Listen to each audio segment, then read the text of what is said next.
কেমন আছো তোমরা? আশা করি তোমরা খুব ভালো আছো, আমিও খুব ভালো আছি।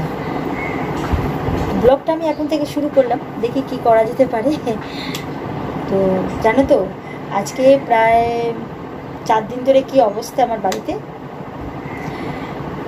প্রথম দিন হয়ে গেছিলো আমার মেশিন খারাপ, মানে জলের যে মেশিন আছে, মেশিন খারাপ হয়নি, ইলেকট্রিকের বোর্ডটা খারাপ হয়ে গেছিলো, তো জল আসেনি। সকালে শুনলাম, আমি আমার জল সব ভরে রেখে দিয়েছিলাম, তো আমার চলে গেছে। তারপরের দিনে আমি যেহেতু বাড়ির দায়িত্বে আছি, তো আমার বাড়ির দায়িত্ব আমাকেই সব এসে ধরবে। সবাই এসে বলেছে জল নেই, কিছু করার নেই, মেশিন চলবে না, তো আমি কি করতে পারি? তো নাও, কলে জল আসছে, নিয়ে নাও তোমরা যে যা।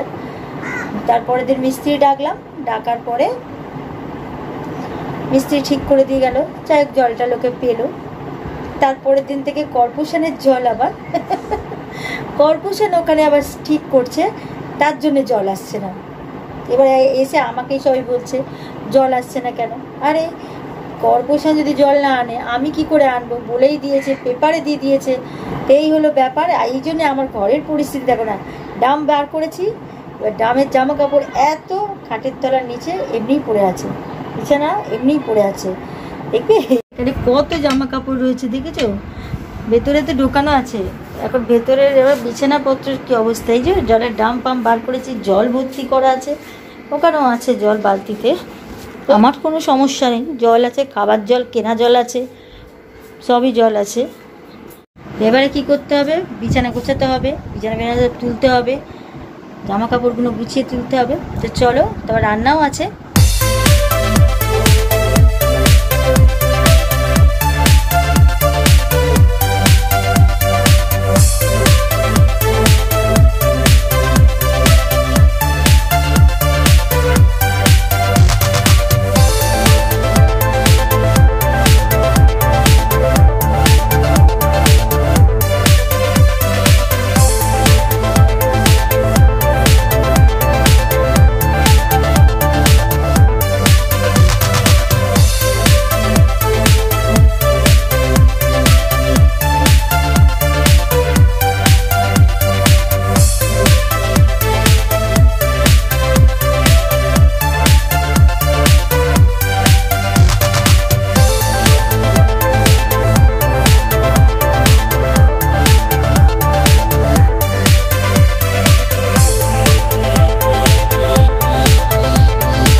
তবে ঘর ধরে কাজ শেষ হলো।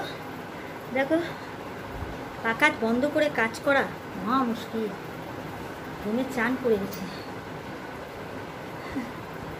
ঘেমে চান করে গেছে। যাই হোক,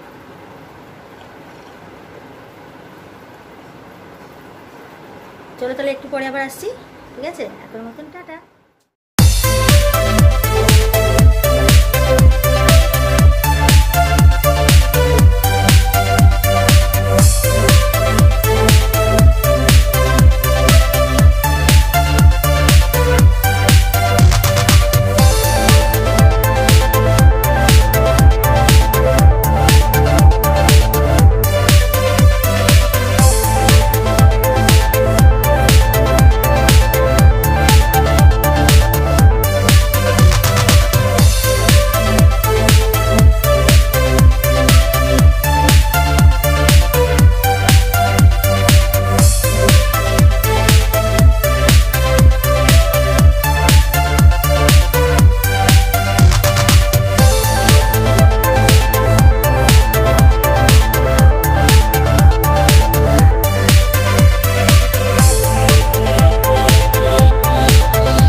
আর এটা বাদাম দিয়ে কুমড়ো আলুর তরকারি, বুঝলে?